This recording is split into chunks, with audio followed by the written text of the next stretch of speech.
Hello, everybody, and welcome to another episode of Two Nerds, One Quest. I am your host, Norm, and joining me with all of the audio and computer problems. Are you ready, Jan? You ready, John? Johnny, you ready? Mr. DMGC, John Dittmer, how you doing, buddy?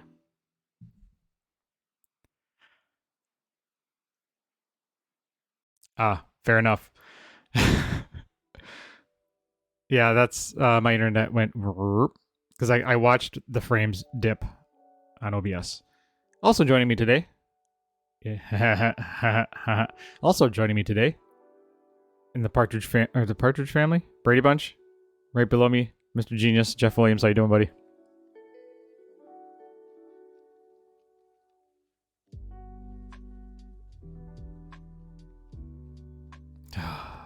Everybody had technical issues today. Below him, below him, on your screen, but not in our hearts, is Cooch, Mr. Ryan Kukta. How you doing?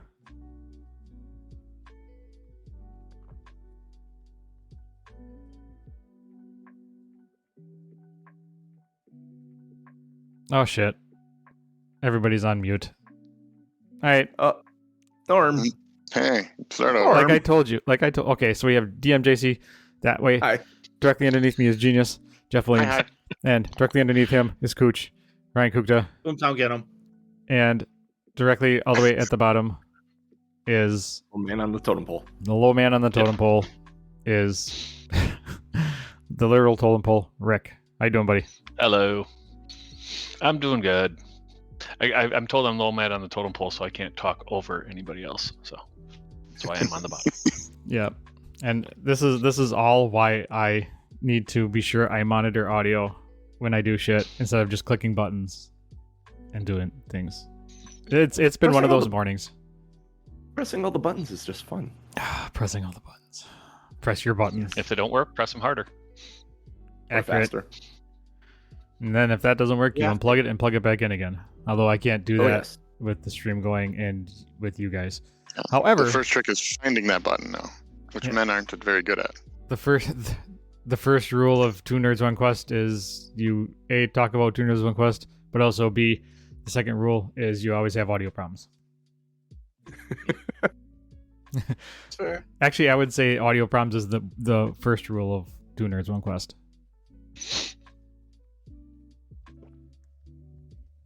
Makes sense to me. Yeah, it does. So, we are here. We are doing character creation, and we're Yay. proud of it. Character creation session 1. I don't know. Yeah. I don't know if we'll do a character creation session for the main campaign, but for our one shot, we will do some character creation here. Yep, we're gonna do it live. Oh boy, Doing it live. Doing it live. Tom, you went dark. I know. That's because I'm Hiding from the wife. no. that is not accurate. Wizard cast light. Something like that. No wizards, no casting light. So I was telling Cooch before the stream started that literally every single one of my audio sources got reset to default. So that's why the stream started at literally like quarter after instead of early. And that's why I say audio issues. Although there wasn't really audio issues. When we started, that was mainly me just not unmuting you guys. So that's operator error. Again, you got to be smarter than the equipment you're working with. When typing passwords and websites, capitalization is important, folks. Yeah, right. Apparently. So, are we ready to create some characters? Yes, Sure. John, what are the constraints of which we are making these characters today? We are making these characters in the core rule book. The characters for the main campaign, I think we're actually going to switch up. Because Ryan's got a real kind of cool heritage that he wants to use, and I like the idea of him using the heritage. And in fact, we may even just, if he's maintaining the same character, we may just flip that up when the time comes, but it may just be the same character because there's a way for that to happen. We'll just DM fiat the fact that you look like a human. Interesting. Yeah. Possibility. Not game Volvo. It is not outside the realms of a good story that he is already what he is. But she, I should say, looks like a human. Right Well, I happen to have a character built already as a human, so we'll rock that. And Yep. And then we'll just figure figure out how that works today. Yeah, we'll flip that up for the main game when we go full on. All right. So, the really kind of cool thing about Pathfinder, actually, it's kind of clever and it's neat, and they have this thing called the ABCs of character creation, which, when someone said it the first time, I went, wow, that's really kind of neat. The ABCs being your ancestry, your background, and your class. The one thing that I would suggest we know before going into this, and something that I suggest you do during it, I noticed I created some characters on Wanderer's Guide. Just take a notepad and jot down where you're putting your bonuses so you know what your ability scores are. Because there isn't a real good place to see that as you're creating the character. So typically when you start, the other thing I would say is if you have your class in mind, figure out what your primary stat is for your class. It is listed on the page, the first page of your class. It will be called, if I can find it, classes, your key ability. So Rick, you're making an alchemist? Mm-hmm. Yep, and I'm sure you know this already. Your key ability is intelligence. That's important. That is important. Knowing Smart. that before you start choosing all your other stuff, is helpful. And one key thing with your ability scores is you can't go above 18 in character creation. That is the one limitation they kind of really set out on things. So I already kind of blew the surprise with Rick that he's going to be an alchemist. What is everyone else going to be? Let's just roll around the table for our high concept thoughts. We'll start with Cooch. Because he's rubbing his hands. All right. I thought am we were really supposed to interested. Start with A. Doing this backwards. I'm interested in designing a cleric build today. So, some sort of spellcaster, focused on healing, and possibly looking at some ranged activity, see where the build takes me. Nice. Ranged activities. I like that. We'll go to Jeff now. Because I'm going clockwise on my screen. Well, the alchemist has got the range. We just heard range from Cooch, so I'm going to go barbarian and get in some melee. Sounds familiar. As Jeff played a barbarian in my 5e campaign, my homebrew campaign. And we know Rick is doing the alchemist. And then Norm, what did you finally decide on? I am going to be a fighter. A fighter. Excellent. I am going to be a fighter, and I will go into a little story on that Fights later. with fists and fisticuffs. Yep, when we actually talk about our characters, I have a little story, little backstory. So does everyone know their primary ability then? No. Or their key ability score? think For mine fighter, is I believe strength. Strength. It can be dexterity. It can be dexterity. Maybe you want to be an archer. Your mom's an archer. I don't recommend you being an archer because I'm not going to ask the logistics of that, but seeing as how everybody else is kind of range. Well, no, Jeff's melee, but 2 range, 2 melee would be good. So if you wanted to be strength, would be your thing if you're doing sword and board or big hammerish things. So let's see. Let's go to characters. I'm going to actually pull up the character creator in Wanderer's Guide myself. Yep, I am sharing mine on the show, so everybody can see what I'm doing. All right, cool. Awesome. So the first thing we get on Wanderer's Guide is a big list of all the options and whatnot, things we can use. For this, we'll turn off the Advanced Player's Guide and the Game Mastery Guide, and we're just going to use the core rulebook. Leave on in the options, leave on auto detect prerequisites and class archetypes. Leave that stuff on. Everything else. I toggle on down in options dice integration. I'm not sure exactly what it does, but I like using the automated dice. Yeah, I'm going to throw that on in this one as well. If you want it publicly visible, you can hit publicly visible. Where'd you see the automatic dice? Dice integration. Ooh. Yep. Dice integration at the bottom of the options. It's like the very last option. Publicly visible would be very helpful for me for maintaining the game state in between sessions. Anyone can view the character using the sheet URL. So that we toggle that on, we'll send the sheet URLs to John. Yep. And then what I'm going to do with these URLs then is I'll put them in our show notes so everybody can click and see what our characters are like. Oh, that would be fun. That's actually cool. All right. So the first thing you'll notice, well, here at the top, there's a campaign code. So you can throw your campaign code in there that I sent you earlier if you wanted to. I will not.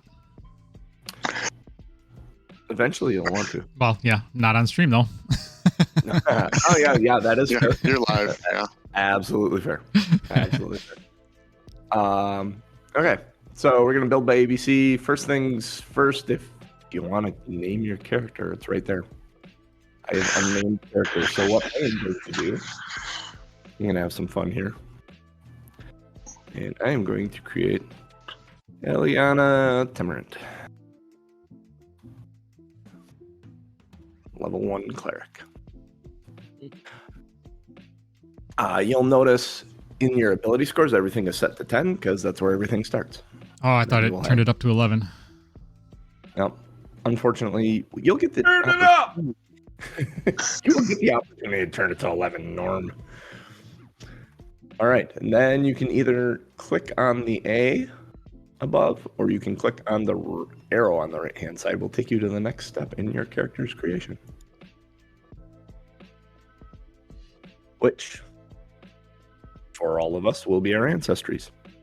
What are we? What were we born as? In the ancestry box where it says none, you can click on that, and Eliana was a human. So I'm confirming that. All right. So what's everybody's ancestry going to be? I'll jump off because I am talking. So I'm going to click on human because John alerted me to the fact that all subclass, or not subclasses, but all like half, when you click on something, you're going to have halves. The half elf, the half orc are heritages of a human. Yep. So I confirm ancestry as human. Yep. Then you are given the now I the choose choice. my heritage. Your heritage. My heritages can be half elf human, half orc human, skilled human, or versatile human. I am going to be a half orc human. Nice. I, as a human, Eliana, am going to take skilled human. Yeah, Yeah, she is. Heyo. I guess that allows me to choose a skill with her, which will be medicine. She might get that medicine? automatically. Yeah, medicine. Sure. Yeah. And then the other... Oh, I get that automatically from my class, don't I? You might. I might, but... If you do, you'll just be able to take something else. Yep, Yeah. It'll allow me to take something else before. So I'm going to take medicine and hopefully force that to happen. Then, well, here, let's get everyone else going. Eliana, the cleric medicine woman. Yes. When you there's also a pull-down menu for initial stats above the heritage that you choose. You choose your boost. Mm-hmm. And below mine is ancestry feat, so I can choose an ancestry feat. Oh yes, there is. Oh yeah, there's that too. So I already know what my ancestry feat is because I kind of dorked around with this, and I'm going to choose like all of these. When you click on them, it gives you a little pop-up. So howdy, obstinacy, I can't say those words. Your powerful ego makes it harder for others to order you around if you roll success on a saving throw. So you have all these different things. I'm going with Orc Ferocity.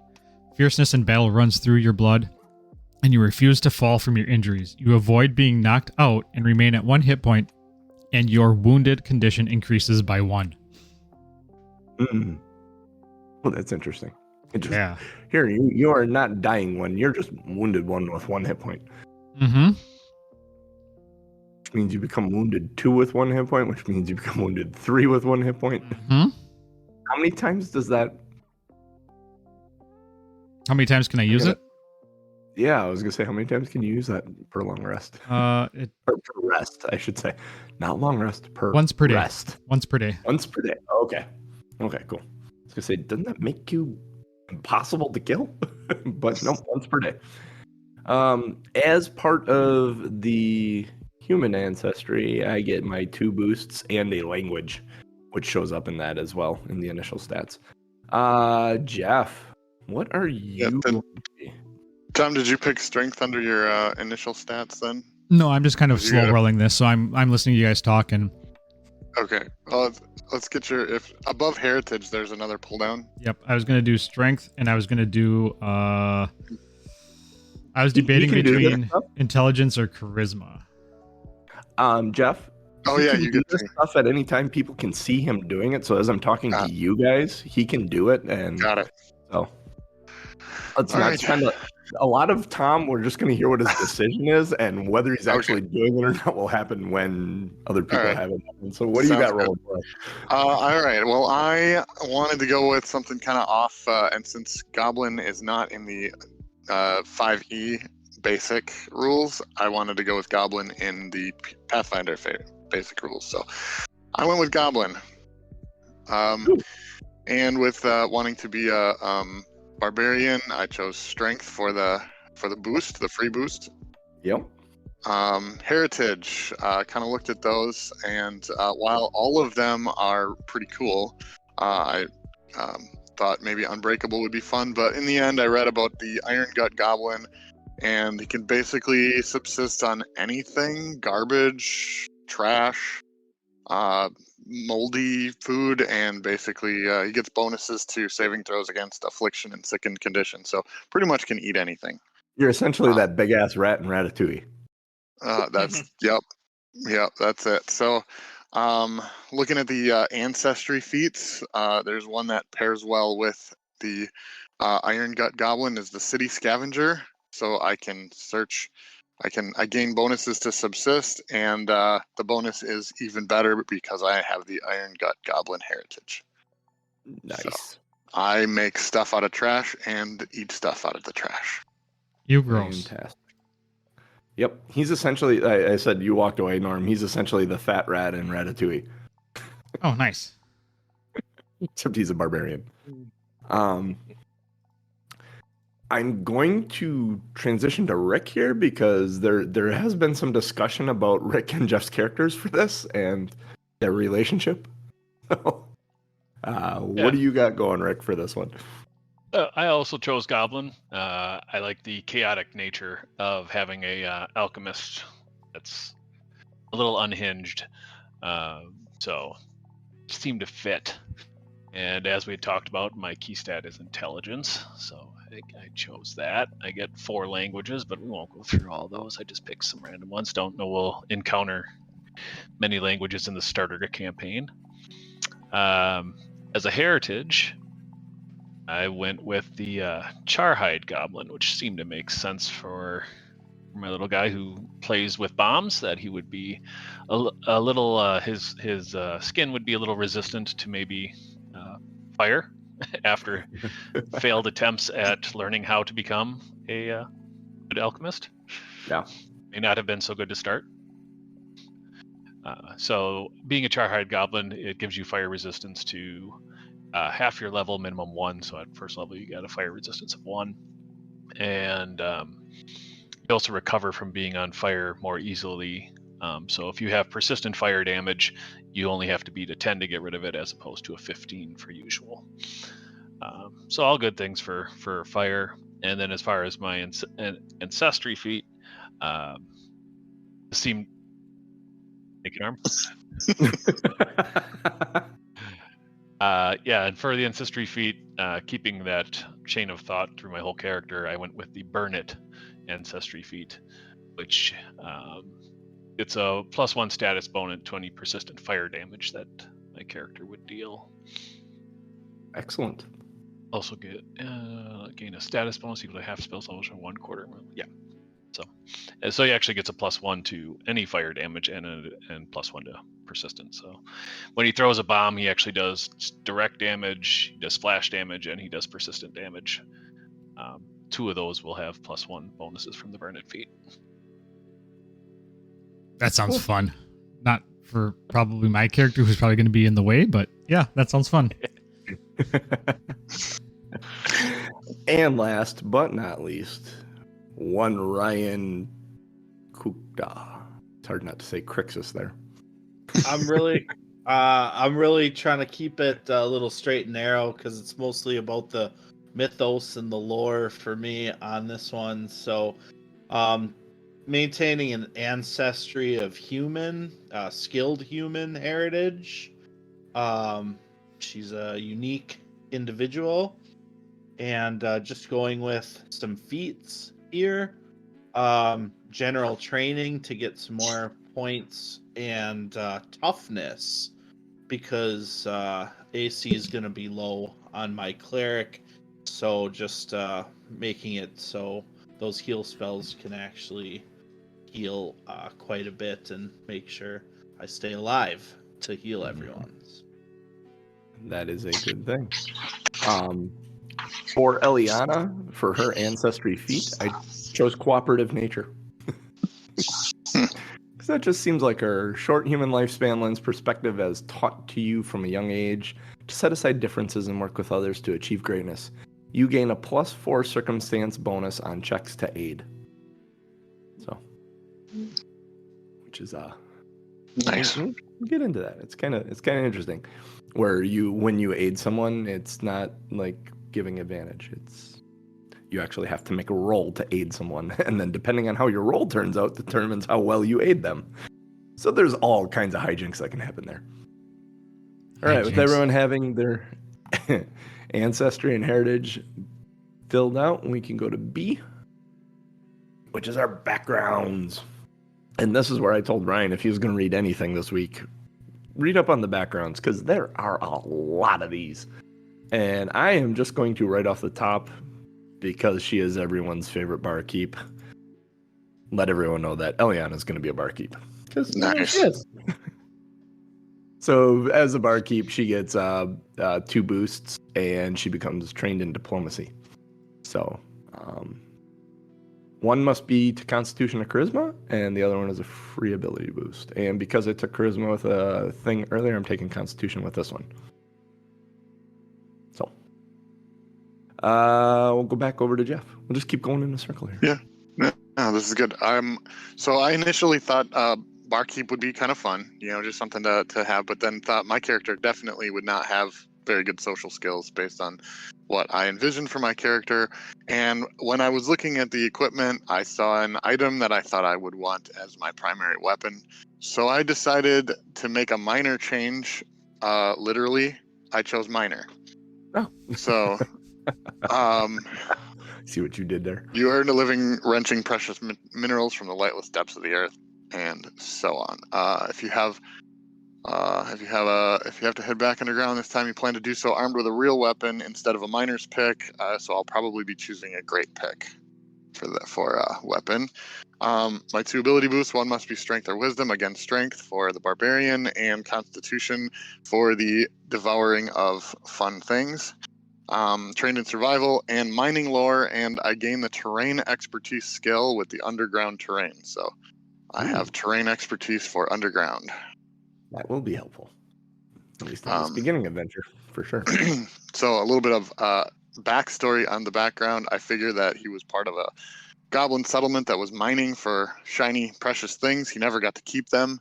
While he was in the mine, something came along, probably dwarfs, and decimated the rest of the people. By the time he came out, there was nobody around. So then he started wandering looking for people and work or other goblins. So something along those lines.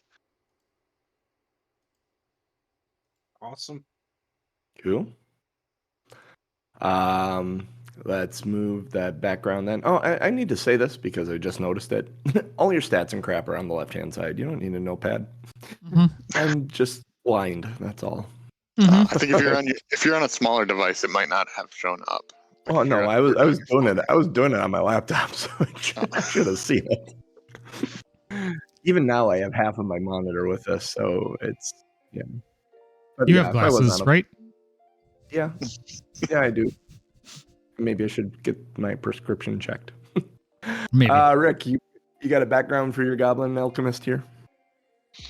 Yep. For his background, I went with a tinker. Seemed to fit that he would like to play around with little things. And with Jeff's backstory there, being a miner, since our goblins are going to be connected, I assume my goblin may have been the demolitions expert working with the mining company that Jeff's goblin was working for. He was the muscle, I was the bombs. Nice. So as a tinker, you get 2 ability boosts. One must be strength or dexterity, dexterity or intelligence. Must be dexterity or intelligence, and 1 free boost. I actually use both of those. I made the first one intelligence and the second one dexterity, both to help my AC, and also because throwing bombs is a ranged attack that requires dexterity.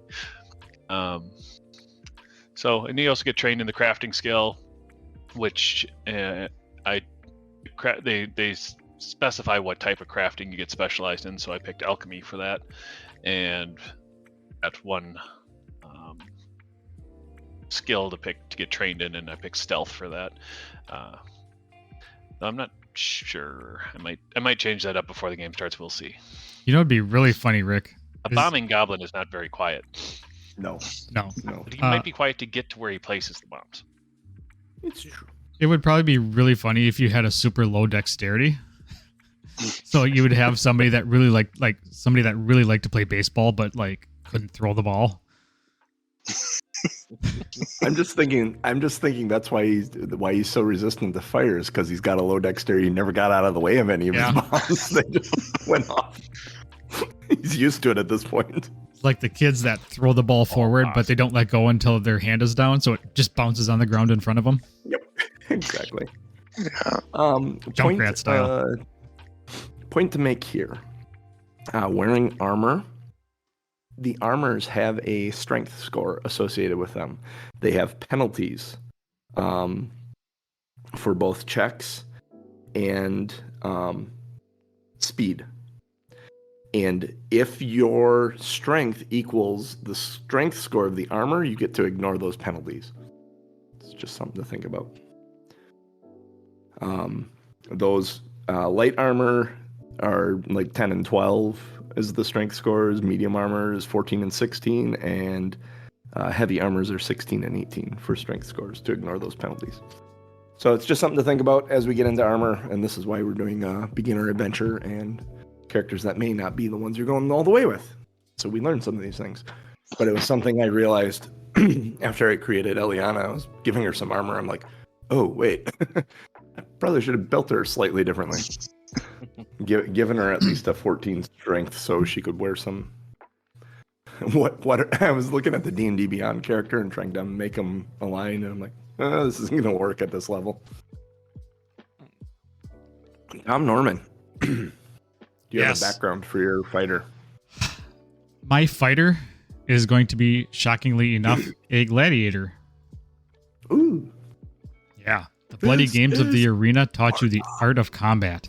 Before you attained true fame, you departed or escaped the arena to explore the world. Your skill at drawing both blood and a crowd's attention pay off in a new adventuring life. And I get 2 ability boosts. One must be strength or charisma, and the other one is a free ability boost, and I am trained in the performance skill and gladiatorial lore skill. And I gain the impressive performance skill feed. I have a question for both Jeff and Rick. Because I think the goblin has one. Did you have a flaw Goblins have flaws in charisma, I believe. It's wisdom. Wisdom. Yeah. Is it wisdom? It's wisdom. flaw. Okay. So that is something that if you have a flaw, it's a -2 to your ability score in that stat. Just want to make sure that was happening and that we mentioned it because I was going to ask if I can make it so that it hits my intelligence instead of wisdom because of my character build.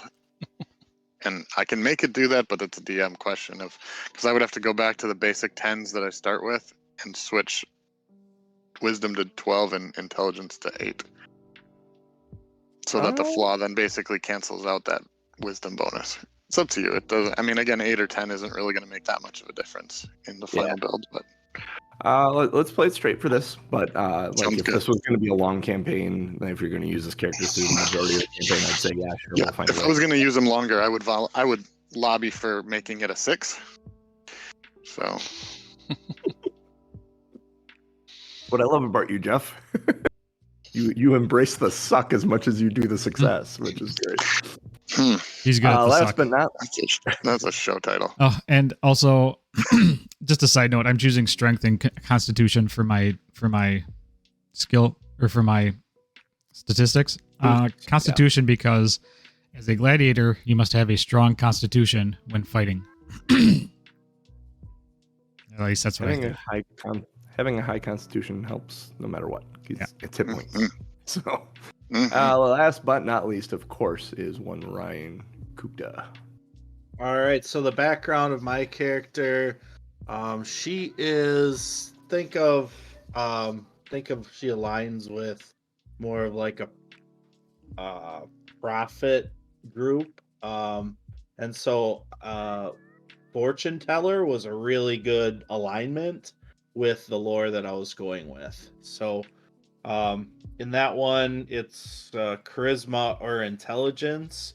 Charisma as a cleric, I read, gives me additional healing spells at the end of my build. So I'm trying to boost up my charisma, and then wisdom is an important score for me as a cleric as well. So I'm boosting up wisdom on this one as well.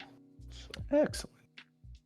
That covers all our background. So last but not least is C, which is our class. Pure class. Or lack thereof. I'm gonna go the other way. I'm gonna go counterclockwise and catch Ryan off guard here. What class did you take? All right. Well, I am a cleric. That was clear from the onset. So as I kind of looked at what was important for my cleric, just picking some skills. My charisma is pretty high because of the additional abilities. So I wanted to be skillful in performance, skillful in arcana because my character has a little bit of the occult, things like that going on. So a little bit of the mystical magics. Well, Ryan, I got a question for you, and I don't know if you noticed it. There is a skill called occultism. Did you want to do occultism or arcana? I have that. Oh, okay. Because of my fortune teller background, I automatically am skilled at the occult. So. Perfect. Yeah. But yeah, and then athletics because that'll tie into something related to my deity, which I'm also interested in how that all integrates here. So, and then going down into some additional ability boosts, really focused on charisma and wanted to add something across the board because I really did want my character to be pretty well-rounded. So added constitution and dexterity to kind of get some additional hit points and some help to my AC, which is very low. And then added some intelligence just to round these things out so that my character seems to be kind of able to handle just about anything. Then as a cleric, added some additional activity here on the divine font front. This is what allows me to do additional healing spells based on my charisma. And so by picking the healing font, I basically get 4 free heal spells that I get to use each day. So I have picked that I'm going to be a healing cleric and not a harming cleric. Clerics have a lot of decisions to make. I can either be basically a cleric of a war priest, or a cloistered cleric, which is more focused on the spell aspect of it. So I'm a cloistered cleric, maximizing my heal spells. Yep. And then last but not least, there's a domain here that I got to pick. Basically, it's almost like an attunement to some unique feature of my character. It fits really well into the lore, so once I got to my domain, I went back and updated the lore of my character. So she has some additional ability based on her moon affiliation, and that gives her a focus spell called Moonbeam, which is basically the most powerful damage spell that my character is going to have, that she can use once daily. So your character's a hippie? Moonbeam? Focus. Yeah, basically. And so that's mine. Interesting thing. Did you happen to look at any of the gods, Ryan? I did. I meticulously poured through the gods more so than any other aspect of the character building. Oh, cool. The world of Pathfinder to me is most vivid as you look through the gods and try to identify what the positives, negatives, pros and cons, featured weapons, things like that. They're all things that I spent a lot of time looking at. So excellent. What did you land on? Or do you want I to keep landed it a secret? I landed on, which is tied to the lore of my character, is Callistria, the Savored Sting. Basically, think of this god as like the god of revenge, and really focused on kind of like I don't want to use a terrible term here, but really almost the god of like sex workers, of someone who intimidates and deceives in order to get vengeance and things like that. Not necessarily evil, but definitely focused on revenge and things like that. So the lore of my character is kind of tied to that type of mindset, and really worked well. The favored weapon is a whip. I think that's a cool weapon, even though it's not very powerful. It's very interesting and the ways that you use it. The divine skill is deception, which is really tied to the kind of character that I wanted to make. So it's really kind of intertwined in everything that I'm doing there. So yep, that is very, very cool. And the gods in Pathfinder are absolutely kind of fantastic. And for this iteration of Eliana, I chose Caden Kalian, who is the drunken hero, is his name. And there's an interesting story about him that my first character in Pathfinder 1E, that was his god. So a little bit of history from my past on this. Then we go to Tom Norman. What did you take for a class? Obviously, the fighter. Yep. Well, first of all, I'm going to say that I just discovered that listening to Cooch talk about all of his lore and characters and his spells and Pathfinder in general has turned into my ASMR. I could listen to that all day. So I hope that doesn't make it weird next time I see you in person. I am going to be a fighter. So a fighter gladiator.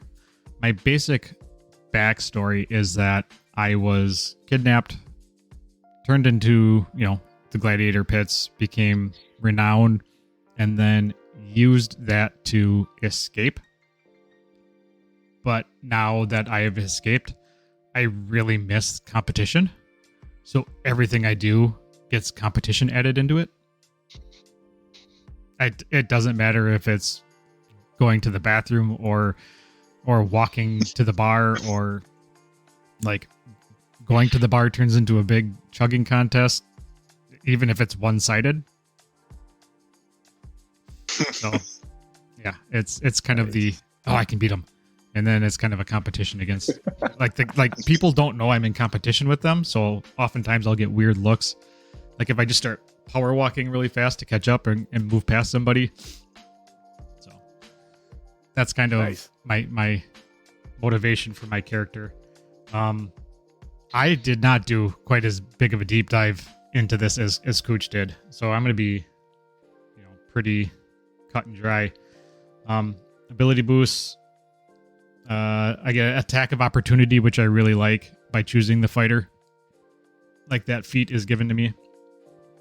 Nice. Yep. I gain a fighter class feat, and I gain the shield block general feat. It's a reaction that lets me reduce damage with my shield. So that is also something that I have thought about. Is I will be doing a sword board. However, it'll be a mason board. Okay. Mace and board, not mason board. He's just got a brick in one hand. A brick and he's got a brick and like a piece of plywood. It's a mason board. Nice.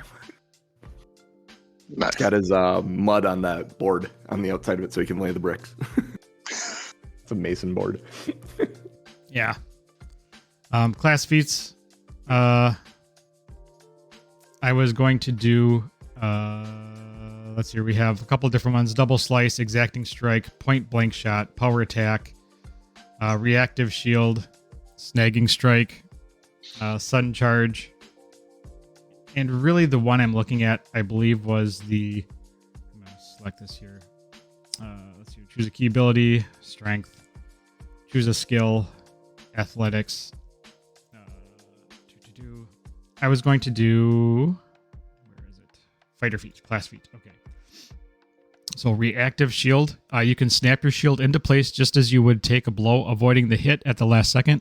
You immediately use the raise a shield action and gain your shield's bonus to AC. The circumstance bonus from the shield applies to your AC when you are determining the outcome of the triggering attack. So yeah, if I'm going to be carrying a shield, I like the idea of being able to fling that thing up. I did think about exacting strike.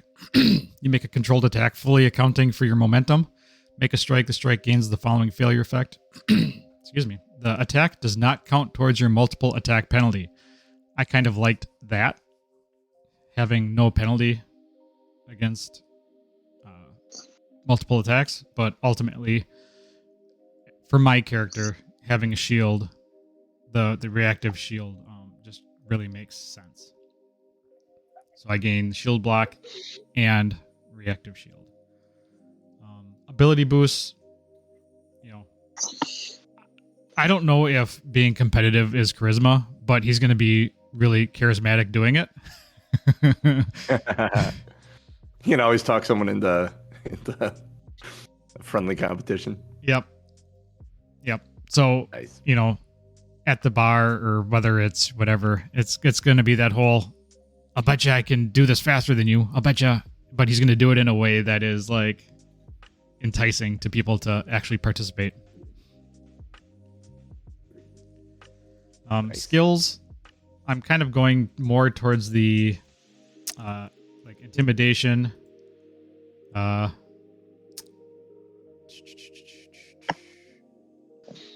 survival, and there's another one, and I don't remember. Not stealth. I think I was looking more towards either deception or acrobatics. Like deception, more along the lines of like feinting, like, you know, when you think you're going to strike one way and then you strike a different, you know, kind of that deceptive fighting. Although I'm not sure how well that's going to work. Feint is deception and mental. The feint action requires training in deception, just so you're aware. Wait, what? Say that again? The feint action requires training, at least being trained in deception. Oh, I didn't know there was a feint thing. So yeah, deception it is. Yeah, I'm looking at all the actions right now. Yeah, it's kind of. So cool. you made a good choice. Yeah. So that's my character in a nutshell. Cool. In a nutshell. Very, How did I it's a get very this big nut? nut. What kind of nut has a shell this big? A walnut. Boo. Mhm. Yeah, that's the one that gets booed. Nailed it. Nailed it. Yeah, any questions about what I am doing or No, makes my sense. stuff? Makes sense. Let's move us to our favorite goblin alchemist. All right. Starting out your initial stats for class as an alchemist, I get a bunch of skills because skills are based on you get the number of skills you get is based on intelligence. So being a character with high intelligence, you get a whole bunch of skills. Basically chose the more of the knowledge skills, occultism, society, arcana. Also chose medicine. Figured that he have learned to at least moderately patch himself up at times. And then going with the chaotic nature of a goblin, I took thievery and deception as well. And then I took acrobatics. He's got a high dexterity. And usually it's good to have either athletics or acrobatics, one of the two. Their checks that come up pretty often, so give him acrobatics for that. Cool. 1 second here. Oop. Something just went buggy with my TV screen, so Uh-oh. I'm getting it back. At least I'm trying to. Quick question, and now I'm second guessing myself. Is the mace the one with the chain and the ball at the end, or is that a flail? That's a flail. Mace is it's a stick with a big ball. At the Okay, end. flail. Flail is what I'm choosing, not mace. Flail? Flail. Okay. Flail. Okay. I am a flailer. So you're going to have ranged attack. I don't know. Is flail Flails give range? you range. Do they? Oh, Or reach. They give you reach. Not ranged. Reach. Not reach. So Yeah, you reach. Let's see. Here's equipment. Okay, so Hmm, sorry about get that. us- Technical nope. difficulties on my end. how dare You got you? it. Fine. We knew it was going to happen. Yeah, They were it's one of gonna the happen. only- This Those won't are be the the last skills. time either. So it's the skills, ability views, obviously intelligence to keep the intelligence high, dexterity again for throwing and armor, constitution because a few extra hit points don't hurt, and wisdom to offset that negative that goblins start with. Helps that saving throw a little bit, even though it'll never be really good. As an alchemist, I get an alchemist feat. Several to choose from, but I mean, if you're going to be a bomber, then the one you really have to take is Quick Bomber to start. What Quick Bomber does is it allows you to both interact with your bomb and throw it as one action. Usually those would be two separate actions to pull a bomb and to throw it. So Quick Bomber gives you the ability to attack with bombs as one action as opposed to two. Saw that as pretty much a necessity. The other ones that you can have at early levels, you can have an alchemical familiar.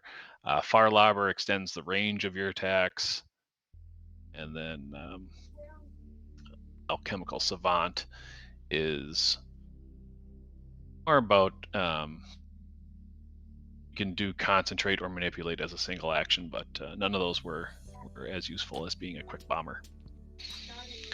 As an alchemist, you get a skill. You get alchemy as a skill, and what it does for the alchemist is every day you get what's called infused reagents, And you get a number of infused reagents equal to your intelligence modifier plus your level. So at level 1, I will get 5 per day. With those reagents, you can craft then items that are in your book, within your alchemy book.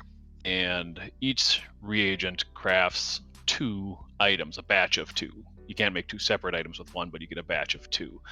Unless they are your specialty item that you identify, and that makes 3. So using the 5 that I get at the start of the day, I can create basically 10 to 12 items that I can use, 10 to 12 alchemical items that I will use. That includes the bombs that I want to throw. There are poisons, there are potions, there are elixirs, and there are just miscellaneous items that can be useful. So there are a lot of different. There's a lot of items that can be crafted, and you're limited to the number that you know as to what you have in your book, and that's specified by how much intelligence you have. So you get and all that's our choices that we make. But these reagents that you get at the beginning of the day are what allow you to craft that stuff. They put a limit on this though, that whatever these reagents that you make are only good for 24 hours. So once you've made them and you've crafted the bombs, if you haven't used them in that adventuring day, they become inert and don't work anymore. So you can't stockpile from day to day, basically. You have to use them within 24 hours or they're no good. They're essentially the alchemist's spells. They're like more or spell less. slots, kind of. But it's a different way of getting them. It's flavorful. You do get the quick alchemy ability, and what quick alchemy does is that if you have an infused reagent that you haven't already crafted into something, you can take an action and craft. I could craft a bomb using an action in combat. The drawback is that where normally I would make a batch of 2, I only get 1. So you have the benefit of pre-planning. You get more items if you make them ahead of time, but if you go into combat and you need to whip up something quick because you don't have something for that particular resistance, you can still cover it. It's just you're only going to get half. That and the quick creation, doesn't that also expire after a round as opposed to a day?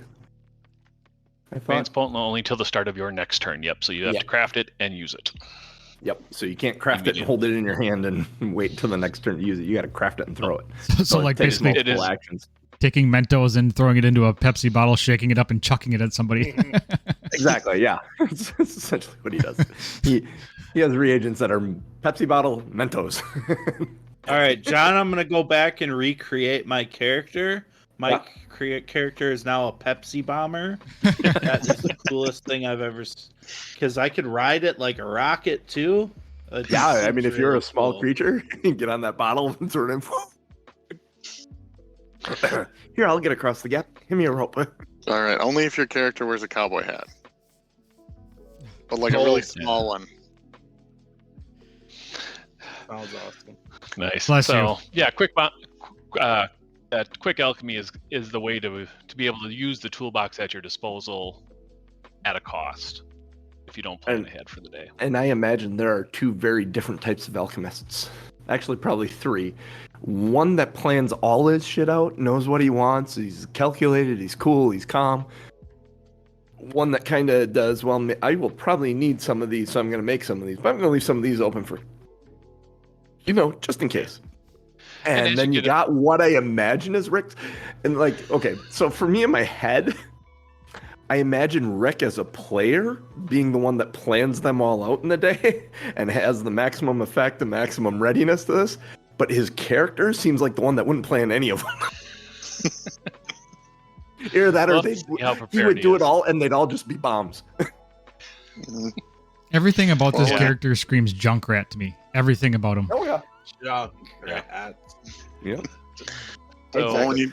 when you travel with a cleric, you don't need to save many for potions. I'm going to take one step backwards to Tom, because Tom, you mentioned wanting the flail. The flail doesn't actually give you a further reach. The weapon traits for the flail are disarm, sweep, and trip. Nice. Which allows you to use your flail with athletics checks and stuff to gives you a bonus. The sweep is if you are attacking a second time and it's a different target than the first one, you get a +1 circumstance bonus to hit the second one Nice. because it's like a sweeping motion. That's and then cool. yeah, you can trip with it and disarm with it as well. But if you fail, you usually end up dropping your weapon. It looks like. Oh, fun. And taking any other associated penalties with failing a trip. Also going back just for a second, I remember the other reason why I was choosing Deception. That is because I chose Goblin as a language, but I don't want anybody else to know I know that language. Yeah. Fun. That makes sense. Fun. You were probably surrounded by them in your arena. Mm-hmm. Yeah. Yep. All right. Is there anything else on your class? A few Rick? things. Instead, I get a book, an alchemy book to put formulas in, and the number of formulas are specified through intelligence. And so, my bomber will know how to make alchemist fire, which is basically your fire bomb, an acid flask, and a bottled lightning. So 3 different types of bombs to deal with different resistances. I do have the lightning. bottled lightning. Yep, it's and each flask, each type of bomb, they design them to do different things. Like alchemist fire is basically your basic damage dealing bomb. It's going to do the most direct damage. Acid flask does very little damage up front, but then tacks on persistent damage that ticks every round, so that's your damage over time. And then bottled lightning, I think I'd have to look again. I think that makes him flat-footed for a round if that connects. Yep. He can make elixirs of life, which may not be as important with the cleric, but seems useful. Has 2 mutagens, Quicksilver mutagen and Silver Tongue. Mutagens are basically potions you can take. They give you a benefit and they give you a drawback. So they have a plus and a minus to each one. The main one there is Quicksilver. I think that gives me a benefit to ranged attacks. Cool. I can't remember what the cost is, though. And then he knows giant centipede venom, which also would be useful for coating weapons. Our barbarian may find he may have a venom-encoded weapon in our adventure. And for tools, he has a smoke stick, which is just a stick you throw and it creates a 5-foot smoky area. Cool. Might be a fun use for that. We'll see. Well, that'll get into the vision rules because the vision rules are very specific. So yeah. So yep, that's about it for the Alchemist Bomber. A lot of stuff with them to play around with. Nice. And last but not least, the legend, the limerick maker, the lore master, what was the other L we gave you? I don't remember. Lazy Dragon. Lazy Dragon, yeah. There was one recently we came across that I couldn't remember what it was. But anyways, Jeff, what do you got for your Jeff? What do you have for your character? After hearing Rick spell out all the alchemist stuff, that was one of the classes I thought was interesting when we first started looking at this. But it did get to the point where it's like, I don't know that I want that to be my first character because it sounds really complicated. So I'm glad Rick is up for that challenge because I'd like to see it in action. I went with Barbarian, kind of the other end of that spectrum. There is not much to Barbarian. My intelligence is low, or low-ish. It's a 10, so I didn't have to make as many choices. As a Barbarian, key ability is Strength.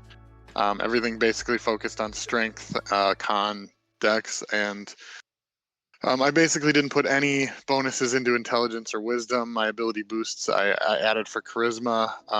For I think Intimidation is based on that. My 3 skills I chose: Intimidation, Acrobatics, and Crafting. Figure that if I'm digging through the trash as it is, I'm going to find things and I'm going to want to make things. I think I did also see if you're trained in crafting, you can repair weapons and shields, so I thought that might be kind of a thing he would have been doing in the mines, would have been repairing the stuff that he was using. That's about as intelligent as he gets, I think. As for Barbarian feats then, I think there's 5 to choose from. I went with Sudden Charge. I thought that would be fun. With a quick sprint, you can dash up to your foe and swing. So you get to for the cost of 2 actions, you get to stride twice and make a strike. So that felt like getting a three for the cost of 2, especially when he wants to be up in melee with something. This gives him the ability to get there and make an attack without spending all of his actions. So I went with sudden charge for that one. And then a barbarian gets an instinct, and this is where I'm making the character twice just to make sure I got what I wanted. I did go with the fury. Fury instinct, which which basically just gives you an additional ability, a barbarian ability. So I went with raging intimidation. Gives me demoralize and scare to death. Would gain the rage trait. And as soon as I meet the prerequisites for intimidating glare and stare to death, I gain those feats. I think scare to death is a higher level, but intimidating glare is level 1, and it basically says that if I'm trying to intimidate, I can just stare at a creature instead of actually having to speak to it and to intimidate it. So, Excellent. So I think that's all of the choices that I had. All right. Then the last thing we need to do, you can all look at your sheet now. There's a sheet thing. We need some gear. And for this, I don't know. Do you all want to just grab your class kit? And well, I know some of you wanted special weapons, so I can go first. I spent some time in the gear. Sure. So the typically when you core rules, you get 15 gold to buy your crap. Is what it is. So. Yeah, and in the core rules, there's a little suggestion in the equipment area for all the classes to have certain items. So I started with that, and I think that was like 4 javelins, an adventure pack, a type of armor, kind of like it just kind of gives you a few options that you might want. So I started with that and went with I think I went with scale mail for armor because I've got an 18 strength, nice. so it doesn't impose anything. I added a repair kit to help with the crafting skill to be able to repair weapons and armor and shields, I think. And then for primary weapon, I took the Great Pick, which has the trait of Fatal. Ooh, fun. So that gets extra dice when I crit on that. And then I grabbed a secondary weapon just in case, because it sounds like we might be dropping these. And I wanted to have a weapon with sweep, so I grabbed a battle axe. Figuring at some point along the way, I picked one of those up. I think that's everything. And it left me with some additional coins of the original 15. Looks like I got about 4 gold. Cool. Excellent. Roll back around Rick's way. Did you dive into any gear? I got some gear. Like Jeff, bought the basic adventurers pack. That covers most of your basics for your traveling day. Bought a bandolier to carry all his bombs in. That's basically just a dash that goes across them. Bought some caltrops. Never know, those come in handy. A dagger, if somebody is close to me, hopefully not, but you never know. Got to have something to stab to keep people at bay with. Goblin will wear leather armor because my strength is only a 10, and anything heavier than that, anything more beefy than that's going to impose penalties. Has a sling with some sling bullets, because I am limited with the amount of bombs and stuff I can make. So if I run out, I got to have some way to keep doing damage, and so the sling is the backup plan. Oh yeah, that's about all he's got. Excellent, cool. Tom M. Norman.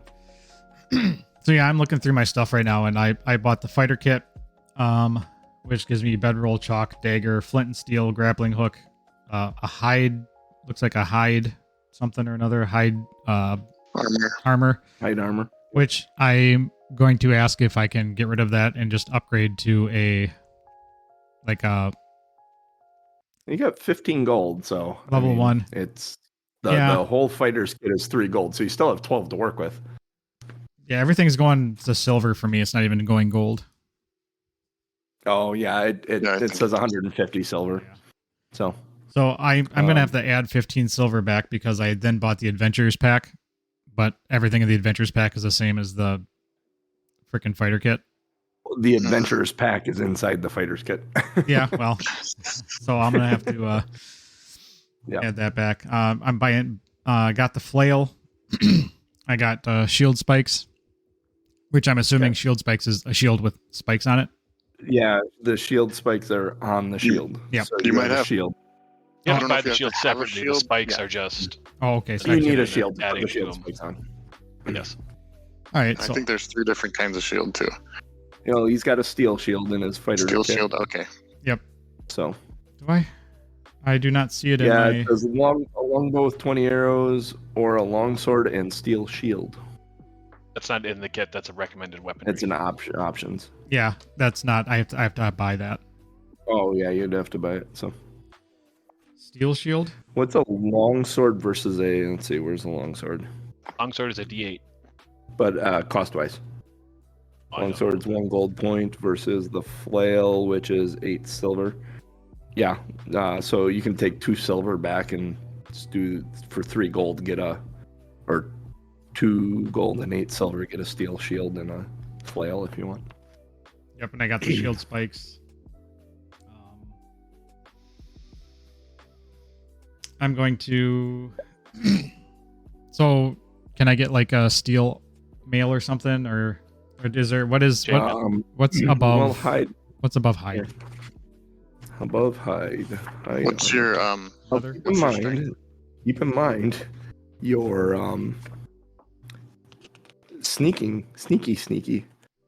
Hide is the lowest level medium armor. There is scale mail, I was thinking more like studded leather. chain mail, and studded leather is a light armor. And your bonuses aren't as good. Oh, Do you have at least 14 strength? yeah, I have 18 strength. Does. Yeah. For you, What would you allow a level 1 character to have as a fighter? and anything you can afford, right? anything you Yep. can buy. So if you have, like honestly, if you wanted to go to, you don't want to go to full plate. You couldn't afford You don't it. have the gold for it, anyways. I built a fighter for our main campaign, or at least I've been looking at it. I'd recommend chainmail. Chainmail's probably what Probably you want. Yeah, where it's you wanna- 6 where you're gonna gold. land. It's got a Yeah. +4 AC bonus versus +3. Your It does dex have cap the- is +1. He only has 1 dex. Also it has the noisy trait, which means You're not going to Yep. sneak well. I'm you not a have to sneaker be though, sneak. so All So right, scroll yeah, down, then. Norm, on your list a Chainmail. little further, and you'll see an icon next to your shield and an icon next to the armor. yep, that equips it. Click those icons. Yep, you'll see when you do that, now your shield +2 is next to your AC. They put it next to your AC so that, because that +2 for your shield only affects AC if your shield is raised. If your shield Yep. is not raised, that +2 doesn't count. Makes sense. If you didn't want the noisy trait, you could take the breastplate. It has basically the same stats, except it's not flexible. No, I like the chainmail. Okay. Is there anything else A that I little need? Like I have the shield, I have the flail, I have the chainmail, I have my fighter kit. Do you have any spare weapons besides if something happens to your flail, or if you would need an offhand weapon or something? I have a dagger that came with my fighter kit. Okay. Probably want to have some sort of ranged option. Now your dagger you can throw, I think it's 10 feet, but that's not very long. So you could either pick up a couple of javelins, which give you a 50-foot throw, or a sling, which is also a 50-foot range, I believe. I'll have to do that a little after show. Yeah, we're gonna have some time to think around with it. And I need to adjust my coin. finalize this. Yeah. So yeah, we'll work on getting you set where you need to be set. Ryan. you Yeah, look at your this is equipment? a hard one for me too because I'm not really sure on the restrictions aspect of Pathfinder, so that part of it was really perplexing to me. As I'm trying to look at available armor for my cleric, it looks like there's basically no options, given the fact that my character is, can't really has low attunement, I would say, or whatever, to armor. You have proficiency in a armor type, right? Good question. How would I know that? There's a pull down menu. Let's see. On your main screen, it should underneath your armor class. It'll say attacks defenses. And then defenses. It'll say trained. Unarmored defense. So you aren't trained in any armor? It says unarmored defense. Oh. I mean, I'm a cloistered cleric, not a war priest. Yeah. That might be. Should have. I would think you would have an AC. Or, Well, unarmored, then you don't have a dex cap, but I don't know that you put a lot of points into dex. I did not.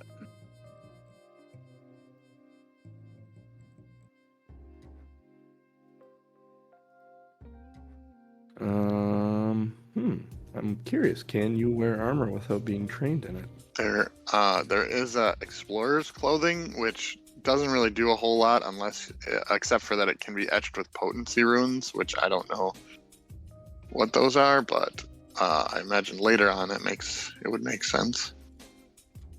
I was wondering why you mentioned your AC so much. Now I'm understanding. I will need to look into this and figure out exactly. Yeah, I mean, I have 14 AC, which I believe is not ideal, but I mean, if I were if we were playing 5th edition at 14 AC for a 14 might not be fighting character would be reasonable, but yeah, probably not terrible at level 1, but if it doesn't scale up, then yeah. All right, so we'll have to iron out our inventories a little bit here, both Ryan and Tom, before next week.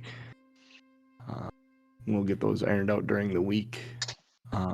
I'll see if I can figure out if there's a way, and maybe it is just 14 is going to be your AC, and you got some spells or something to help augment that, or. I mean, mine is 18. I don't know there's how. No cantrip. There's no cantrips that really are gonna do that for me. So. And then I only have the 2 level 1 spell slots. So I'll have to look into that a little bit more. Yeah. So if we have a couple minutes, can we do like appearance?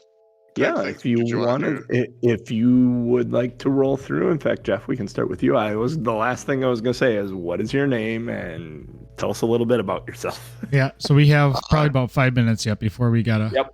All right, so everybody gives the 1 minute. What do you look like? Okay. Yeah. Well, as a goblin, he was probably either whether naturally or artificially made into kind of the beefiest goblin. He's probably taller than any goblin you've ever seen, probably taller than most of the short races, and jacked like you would expect a barbarian. So you would not expect him to be a goblin when you would look at him based on his shape and size. He's not very bright. He doesn't. I mean, he's got his scale mail armor on, but you can tell that it wasn't necessarily all there. It has been patched in places with different things he's found along the way, tin cans, pieces of structures and whatnot that he's found, kind of wearing that. He's probably not wearing much else, so thankfully it hangs a little bit lower than his midline. Yeah, he's that's kind of so tall, beefy, jacked, not very bright, easily distracted. Nice. Very nice. Rick, you want to... Oh, what's your name? Jeff? Well, I was... this is probably the hardest thing of all of my choices, was coming up with a name, and I decided to go... Please just tell me it's the name of the character inside the quest. I went with Munch. Yes! So because he can eat whatever. He probably had a name when he was born, and it was not that, but he just got known as Munch and doesn't remember what his birth name probably was.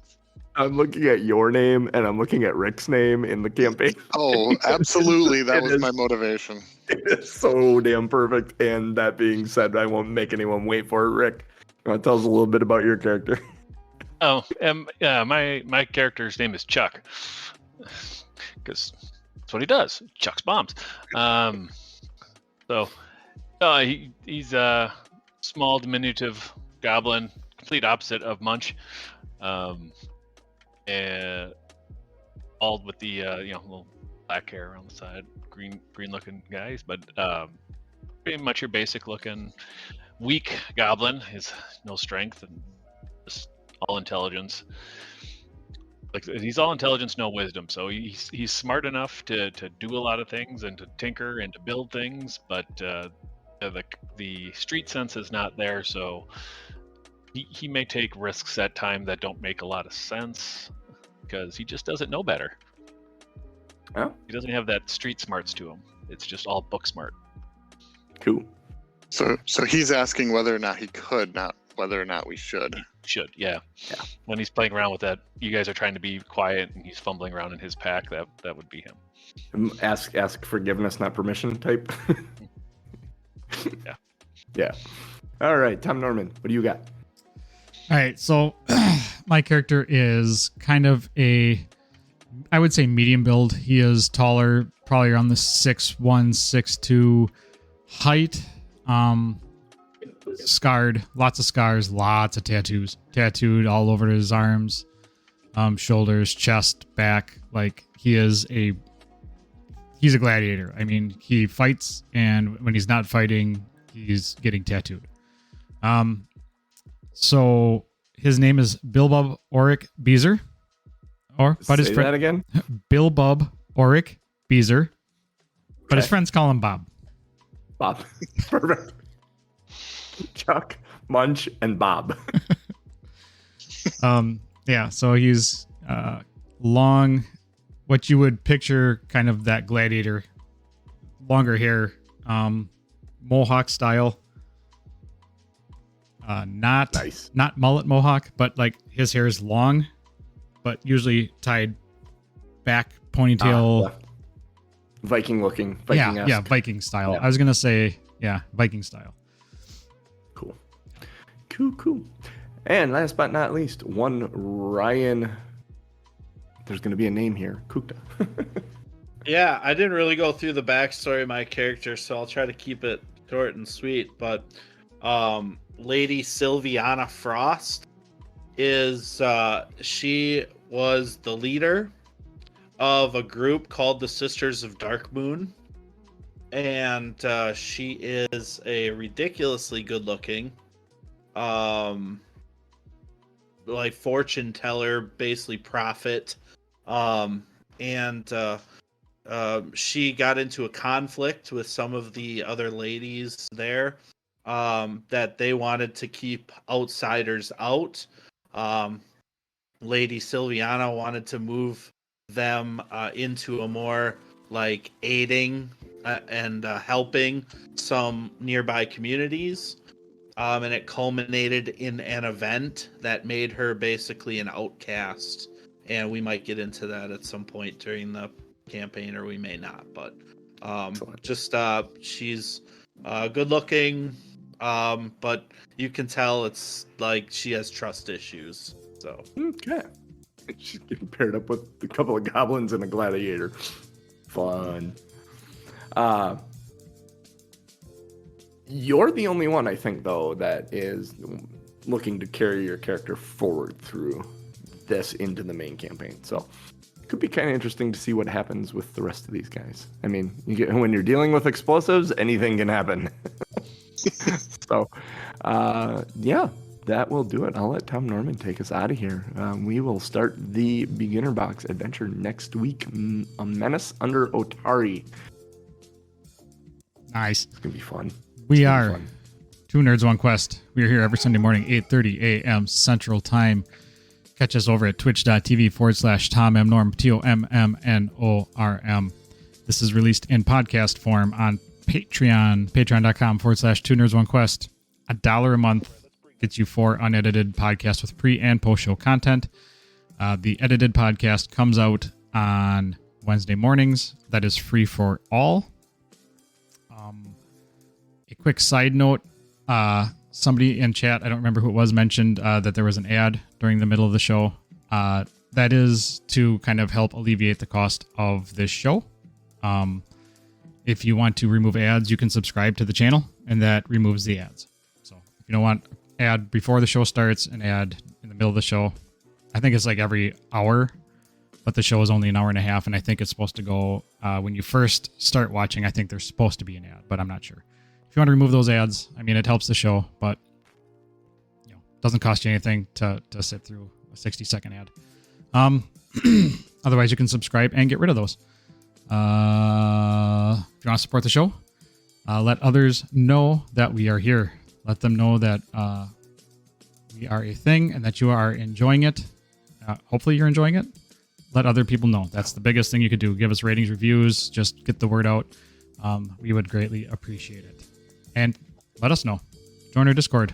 bit.ly/OurFunDiscord. Let us know how you feel about the show. Talk to us about movies, games, music, whatever. Doesn't matter. We'd love to hear from you. That being said, for me, for Rick, for Cooch, for Genius, and for John, we'll catch you next week. Whilst they're fighting. Wow.